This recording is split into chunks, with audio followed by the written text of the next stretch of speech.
Okay, we're back again today with Peter Aziz, and we're going to talk about taking your power back. Peter, can you first of all answer why do people give their power away? Many reasons, partly through manipulation. People often taught not to listen to themselves, but listen to somebody else and give up all their worth and not do what's right for them.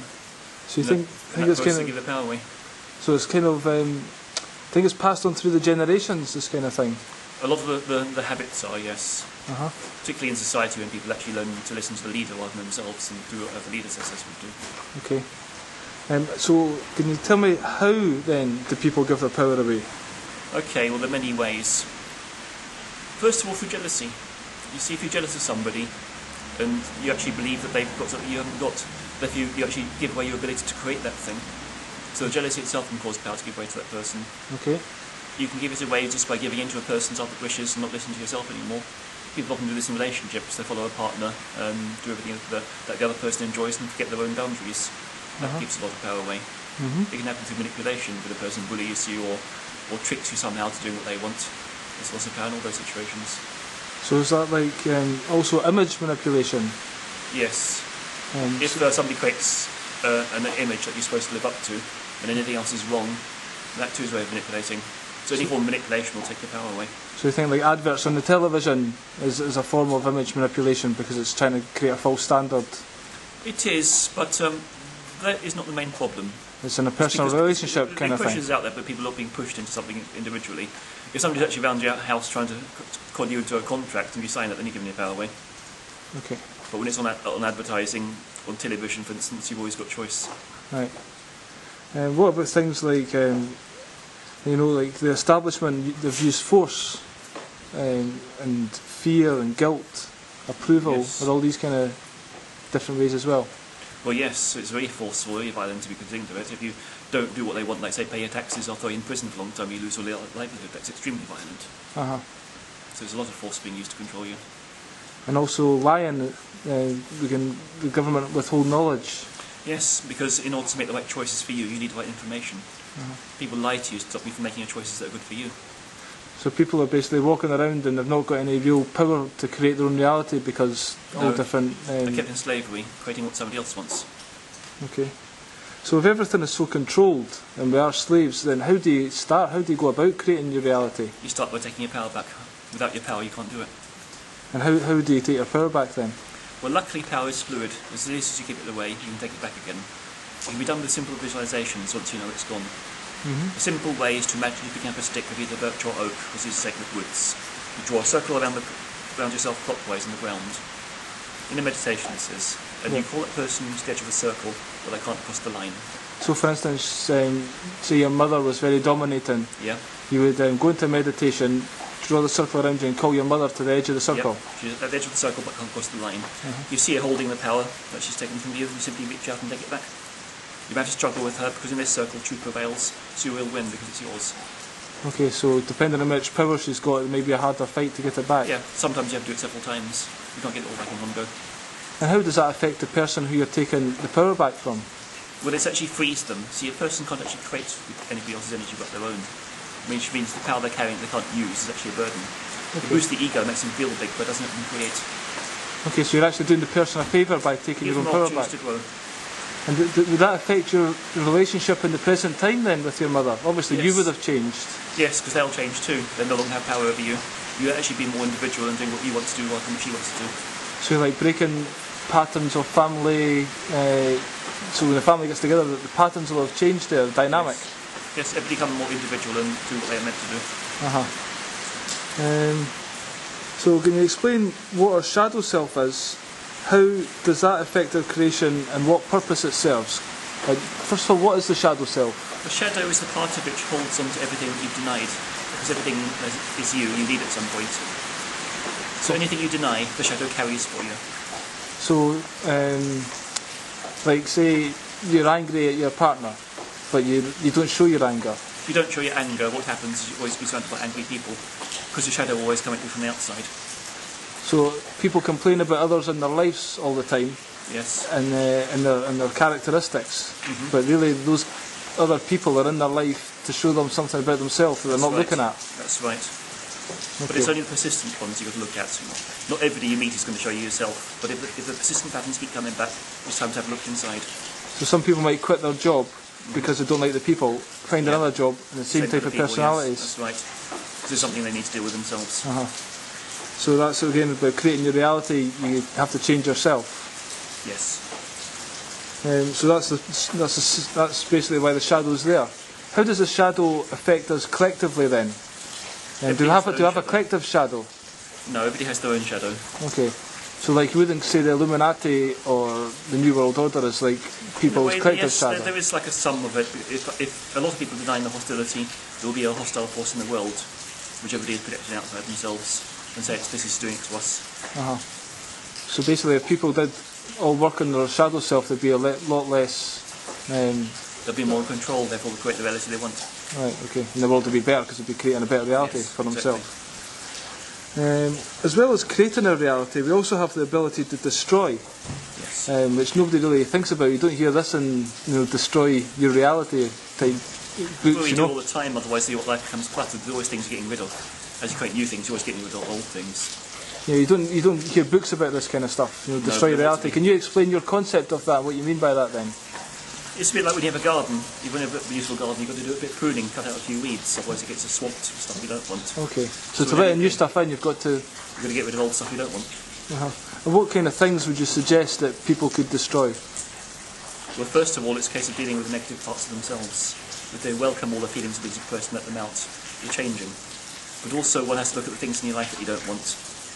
It could be like people who are bullying you. It could be just ugliness around you or pollution. First of all, you have to look inside to see what's in you is creating that, get rid of that, but then do something about changing it on the outside world. So, how would you go about doing that then? How would you destroy things? There's a ritual you could do, a meditation? Oh yes, there are many things you can do according to what the problem is. Obviously it varies a lot for each situation. If there's a genuine negative force out there, the important thing to realise is that all groups which work together have an elemental. Okay. So any group of people which get together for a common purpose, there's an elemental watching over those people which keeps them focused. If you destroy that elemental, then whatever that group is doing falls apart. Okay. So if there's a group of people, keep everybody else in slavery, the idea is to destroy that elemental, so that group has no more power to affect people. Okay. What's an elemental exactly? It's an elemental is basically an astral being that only has one side to its character. It's made for one thing, basically. Okay. So, what are your thoughts on karma? Because you hear this a lot in spiritual things. People have got their karma waiting for them to come and bite them on the bum, kind of thing. What do you think karma is? It doesn't really do that. See, what karma simply means action. It's about a process by which we create our reality and lessons we learn. So it doesn't really come to punish us. This is like a Christian idea which came into it later. The whole idea of punishing God and hell and so on is Christian, and that is distorted with Hindu concepts. In the Hindu religion, karma is simply the process by which you learn and grow. You don't really get rid of all your karma because your karma is what you learned. Okay. And so all your karma you carry is lessons which help you get to where you want to go. So it's nothing like the general meaning that we have for it now then? Okay. You can't not have karma because everything is karma. Karma is your learning. So you basically use your karma to create your future then? Yes. It's basically... Karma is all that you're creating and all that you've learned, all you're thinking, because look at it this way. Suppose you're entering a river because you want to get to the other side. There's hundreds of other people going to the river at the same time. You have to very carefully decide where you're going, plan your route through all the other people, and you'll find out that how you interact with other people is important as well. Trying to kick them out of the way is going to get a reaction and they won't like it, and it's not necessarily the best way to get there. Okay. And so karma is the whole learning process of how you're going to get there. Okay. One thing you've talked about with me in the past was like, you say that the future creates our action in the present, because what we do now is so that we can make the future better. But yes, causes in the future. Everything is motivated towards the future.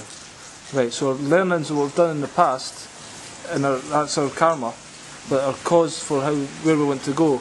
We use the things we learned in the past, and then we navigate. Everything is motivated by an intention. The reason you get up in the morning is because you want to get to work an hour later.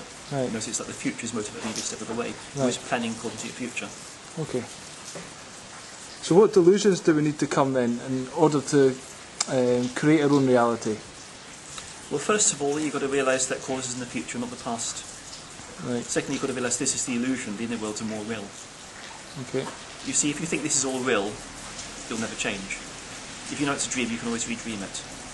So it's the things you make real in your life, the things you have a hard time changing. So you might be in a certain pattern and you think it's always going to be this way, or you've got one idea and you're focused on attaining it and it's not working. It's usually because you're making it too real. There's different people, different things are real. Some people are really good at manifesting the small things in your life, like a parking space at the right point and whatever. But then they might have no control of their relationships because they make that too real. Right. Some people think you can change anything but not your relationships because they're real. Another person might say the job's real or money is real, therefore can't change that. Right. Another person thinks their health is real, so they might do automatic fix for everything else and they get ill, they run to the doctor and get drugs, and they can't control it. The thing that you can't control is the thing you're making real. Right. And that's why you can't control it. So really you're saying that don't make it real, it's a dream, and our thoughts we can change instantaneously. Exactly, if you know it's your creation, you can always redream it. Yeah, and so if you've got any things that you maybe don't want to achieve anymore, then just drop them. Yes. And say, today's a new day, let's start again. Then, yeah, exactly, you decide what you want to create next. And as far as delusions go, like, I know there's like you've heard of delusions of grandeur, where people think, you know, I can change the world, which is, me personally, is going to do it, but that's not really feasible. There's two types of delusion, really. There's delusions of grandeur, but there's also delusions of insignificance. And what's that? Well, on one hand, you might say, I'm going to do it all myself. The other, you say, I can't do anything, because it's too big. The truth is in the middle. You can do your part to change the world with everybody else. And how do you know you're not the one person that's going to finally tip the balance that changes, that your effort is what's going to make the difference? So if there's hundreds of people working, it might take one more to tip the balance. Okay. How do you know that's not you? So it's like taking responsibility for the world, but not taking it too seriously. Doing your part. Doing your part, yeah. And realise others are doing theirs too. So therefore, is it important that when we have our future cause, that we think of benefiting the world as well? We need to, because everything is connected to us, we're all connected. Everything out there in the world is going to affect you. So it's not about selfish goals then? Well, everything that comes to you comes to other people, even your money. If there's nobody else to give you money, you're not going to get it. It doesn't just appear from nowhere. So it's important. So the other people around you are important, so you have to consider the world in order to consider yourself. There's also a thing in shamanism about cursing. Yes. How can someone who's not trained in shamanism, well, first of all, how could you use a curse for the ordinary person, and how would that person want to use it, and how could they use it? Well, it's going to require some kind of training. You need to learn a bit of magic to do it, but obviously the more practice you have, the stronger you can do it. Okay. I mean, some curses are actually really weak. Everybody can learn to a curse, which is called a bit of bad luck to somebody. It doesn't really make any positive change. Right. Sometimes you just force which can actually stop the abuse, stop what's happening there. So you need to study cursing and a certain ritual. Yes, it takes a certain amount of training, a certain amount of will. Okay. And a certain amount of responsibility to actually take control of your destiny. And is there a specific meditation then for that? Is it a meditation, or it's just a ritual you do to do a curse? There's always rituals to learn, because some of the ancient techniques using certain god forms and spells and things are useful. How did these gods get found out about, and these spells and rituals? How do you know what to put on the altar and things like that? This is ancient knowledge, because at some point people were much closer to the gods and could communicate with them more easily. And so we have to remember these things, because these days everything becomes so materialistic and so left-brained, so a lot of people are not aware of gods anymore. And so with practice you have a clear communication with them. And this is how it used to be. In the old times when these old scripts were first written, people had a close communication with the gods and could actually write down what the gods wanted of them. So you're saying life was really different in the old times? It wasn't just like it is just now? Of course it's all changing. But like in what you see, and what your ability to psychically perceive and things like that, humans were, you could say, more evolved in the past. We've de-evolved. In some ways, obviously the rational mind has increased, but everything else has gone. The intuition, a lot of our social responsibilities have gone downhill. People lack community these days because everything is so much into work and logical minds and the career. So do you think the future for humanity to really get back to that, well, do you think that should be our focus now, to get back to these kind of things? People have to have purpose in life. The problem is when people are kept in slavery, they're simply designed to survive, there's nothing else for them. If you've got space to have just time to think for yourself, you can have purpose. You can find out things you want to do. So this Somewhere in that your spirituality develop. So children, basically, they're told not to daydream. This is where it starts, really. Yeah. Because that's like a magical realm children enter. Again, they're being controlled, being told that what the adults are telling them is right, and they mustn't think what they want to think. And that's Giving the power away right from the beginning. so children, when they're born to this world, are they still got magical abilities that, if nurtured properly... When they still got imagination and feeling, there's the possibility of magic. But then they go to school. Yeah, basically. School knocks it out of them. Yes. You were talking earlier today about the pineal gland when children start school. Can you just briefly say... Well, you find that in most people, the pineal gland gets calcified by the age of 6. So the pineal gland is what produces DMT in the brain? It's not so much the DMT, many things which create psychic activity.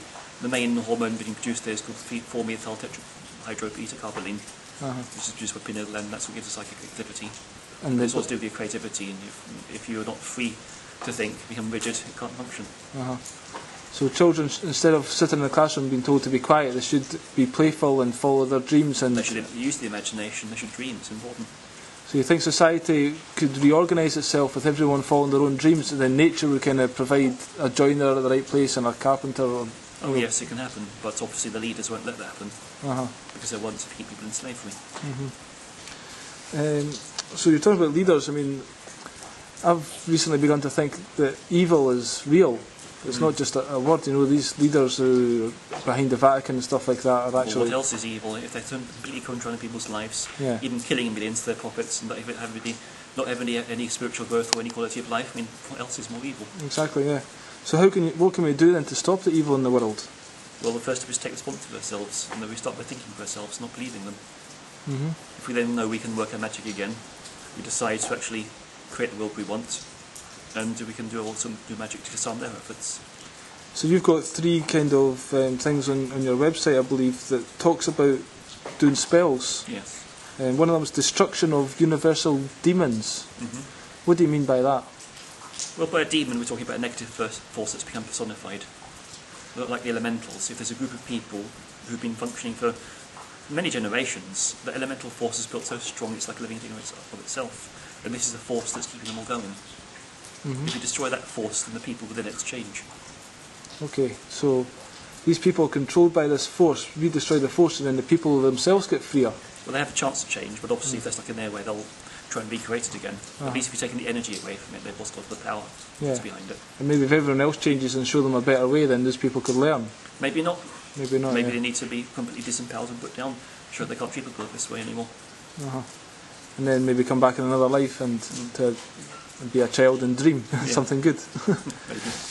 Okay, I'd like to talk a little bit about conspiracy theories then, because you know, it's obviously it's got so much connotations, that word now, because of people like David Icke or Alex Jones has made anyone that thinks outside the box or talks outside the box gets labelled by the general public, by your average Joe kind of thing, as a conspiracy theorist. Do you think basically there is a world agenda that the conspiracy theorists talk about? There's a pre-planned agenda from a long time ago. It's all planned. I think it's been planned for many generations, yes. The same families who are holding all the money in the world. How long ago do you think? Where would you say it started? The Illuminati was known to actually form in the 17th century. Actually in Germany. They met and actually formed what we call the Illuminati. Was that Adam Weishaupt? Well, there was a few. It was made in banking families, like the Rothschilds and Rockefellers, the Warburgs. So you think really doesn't go back to as far as ancient Egypt, this kind of world? The roots of it will be there, but obviously they may not have been called the Illuminati then. But of course the pattern was set then. Okay. See, already from Akhenaten, when he kind of took over and threw out the old gods and wanted to create a new religion, and he was already controlling people. And he was already putting these new methods of control in place. So there was a time in Egypt where Egypt was a magical place and everyone worshipped different gods. Yeah. And then this Akhenaten came into place, and he basically destroyed all the old religions. Decided there was one new religion. Everybody would worship the sun disk. And then dominated the people and made them slaves. Then took away their rights. And that kind of basic mindset has spread out since then. Yes. And well, they would have thought of that before. I think ever since there's been culture, there's been somebody who wanted to lead it. Yeah. And it's a natural kind of thing amongst the alpha men to compete. There's always going to be fighting for dominance there. So how can we get away from that in the future then? You know, because Is it just a case of evolving and learning from our Well, mistakes? yes, you have to learn from it, and basically people have to be willing to think for themselves. Which happens, a lot of people want to be told what to do, because they won't think for themselves. Yeah, but do you think there's like a masculine energy in the world that males probably need to become in touch with their feminine side a bit more? Exactly, yes. Which is creativity and It's the masculine intuition. that's gone out of control in society. Do you think that's anything to do with us not taking psychoactive drugs? Like in the past, there was like cultures took mushrooms, and they had orgiastic rituals once a month for the full moon, and these kind of things were boundary dissolving. Exactly, it bonded them together, it gave them greater insight. So the men, they were more feminine, in touch with their feminine side, and actually women were leaders in the past, were they not? They were, yes, at one point. I think there's going to come a time again when our leaders will go. What we need is balance, we don't put one above the other. Each's got something to learn from the other. So do you think, like, as I mentioned, David Icke and Alex Jones are doing any good to wake people up?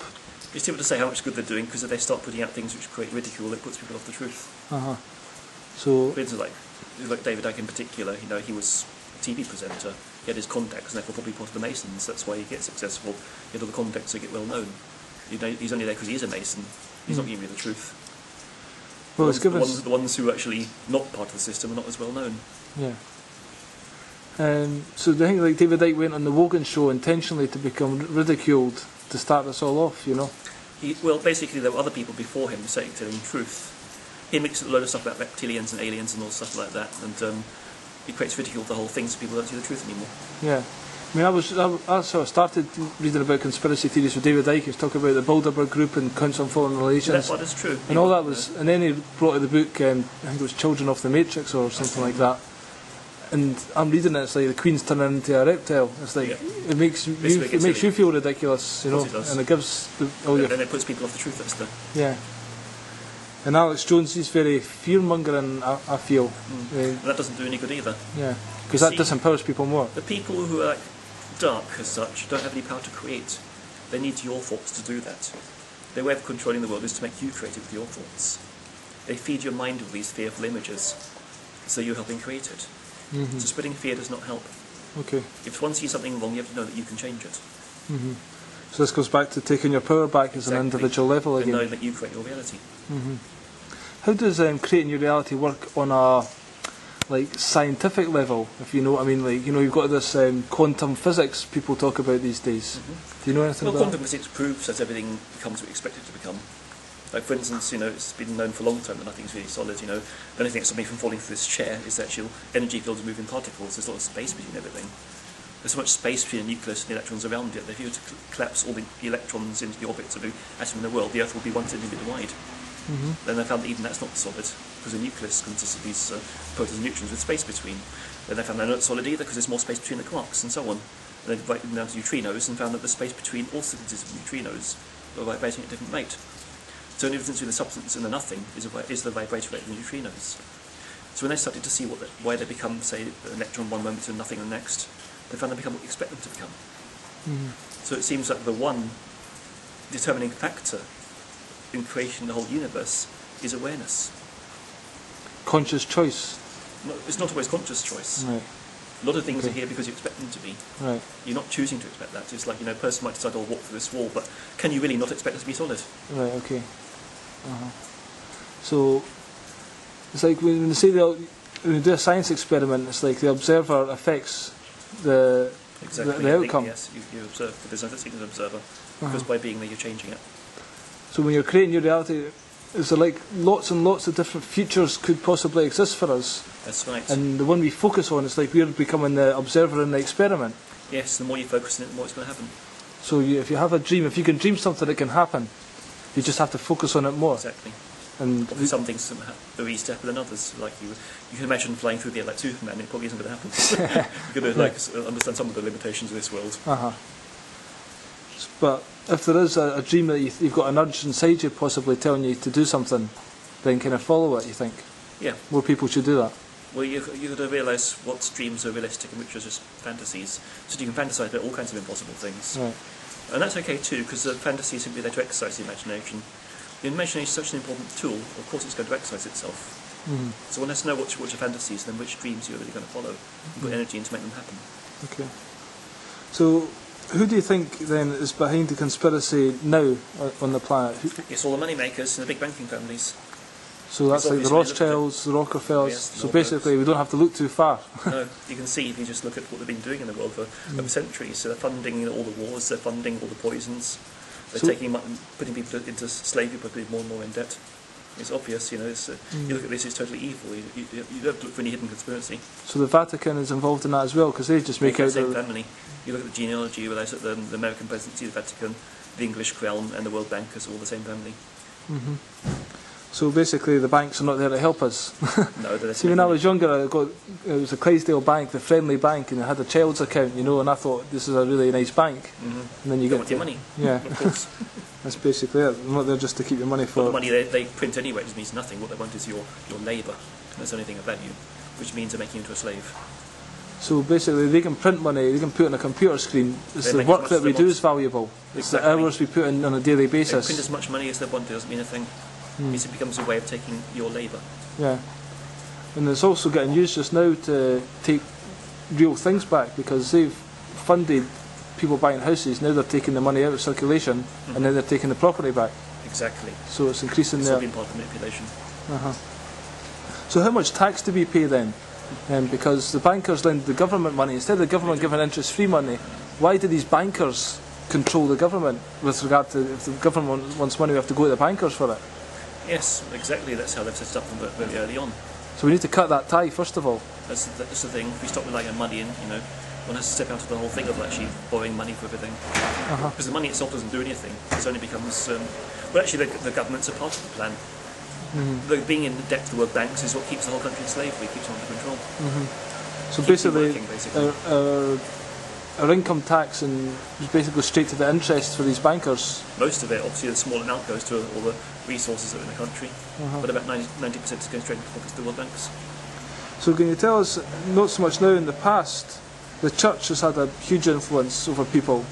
How does it control people? And like the 7 deadly sins, where did they come from? What's that about? Well, first of all, the church began as a political movement of mind control. It was named after Circe, who was the goddess, the sorcerer. She was about mind control.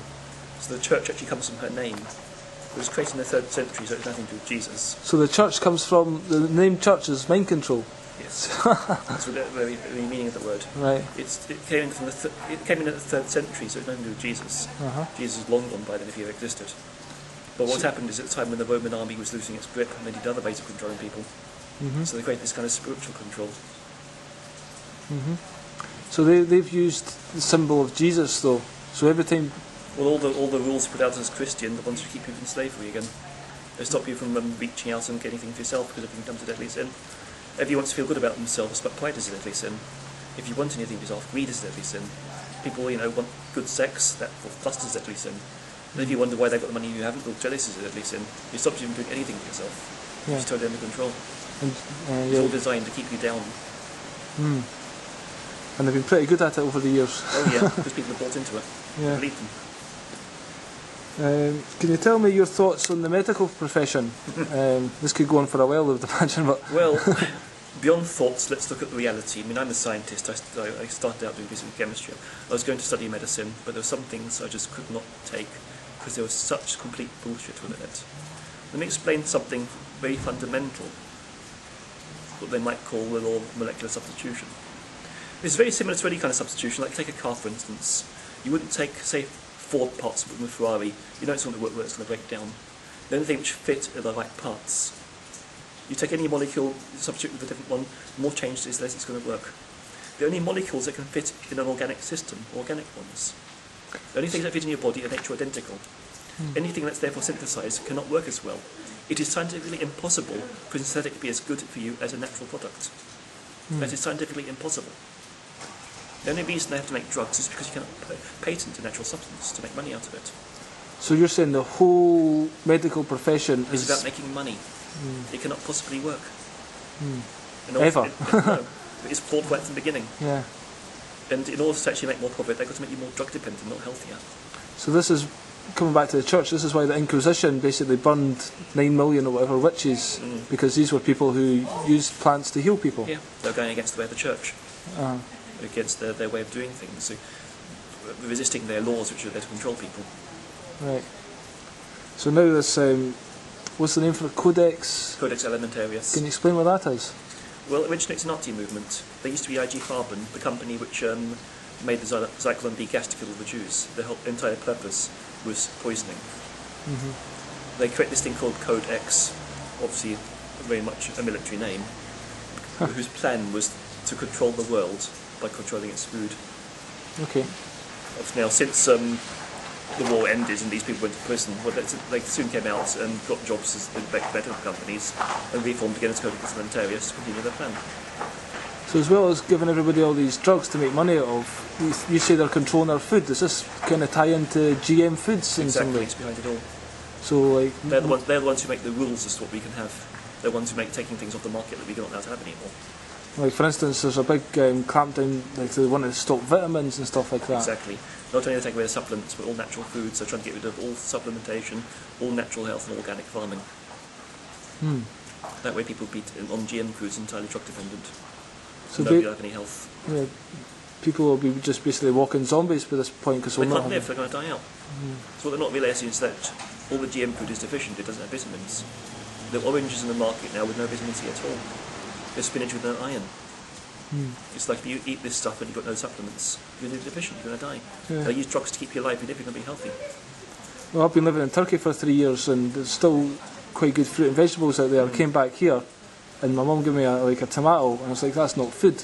And a banana was like plastic. It was really, really disgusting. Yeah. I didn't want to eat it. I couldn't eat it. No. It's just, but people accept it and go to Tesco's and... It's all tasteless. And even the organic foods that are in the supermarkets, do you think they are good quality, or do you think? Well, it's organic at least. You can tell the difference. It's a bit better. It tastes better for things. You know it's real. I think you mentioned to me the other day that they're actually trying to stop people growing their own food in their own garden. Yeah.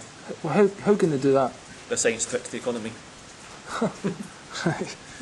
So you've experienced the God realm, right, and Kali and Shiva and things like that. So how can the gods help us, basically, in this conspiracy that's going on? Well, unless they're there to work with us, they won't do anything without us doing it. They're not here to interfere with the world, but they will help us and we call upon them.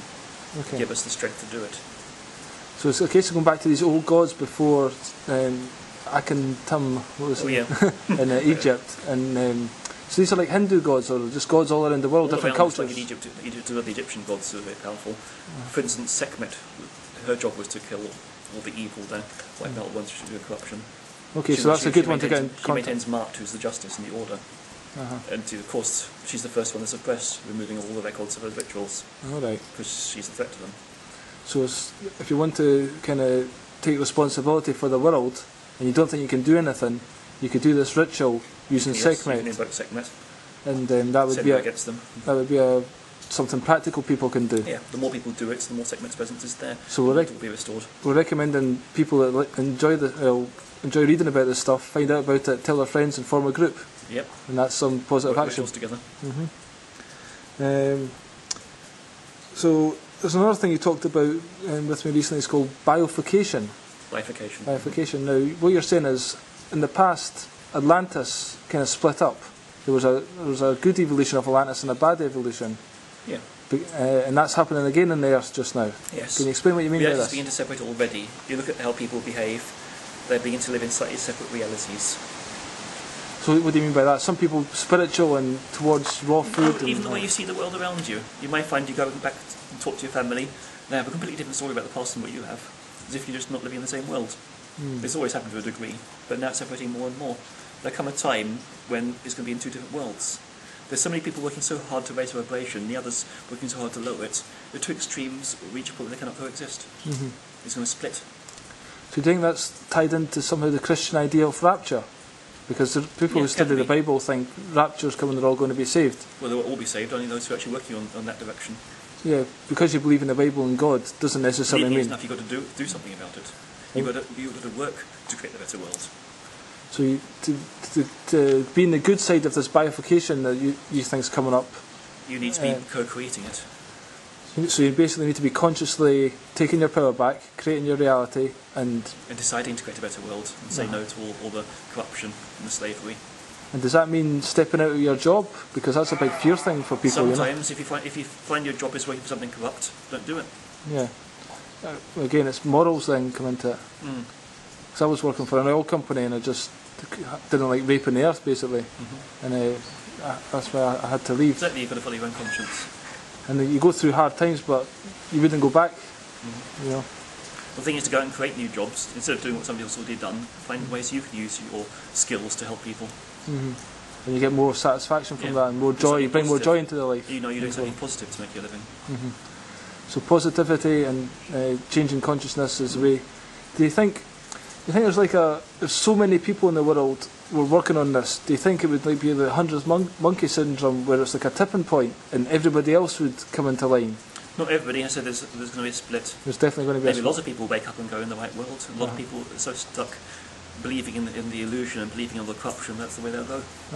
And have you got a time period when you think this is going to happen? Do you think it's most likely to be about 2012? That seems to be where the calendar points to. So basically, there's not much time. Start with it now. Start forming those groups and doing the rituals. Now, yes, no more time. Thanks very much for your time today, Peter. I enjoyed that, and we'll talk again soon. You're welcome. Bye bye.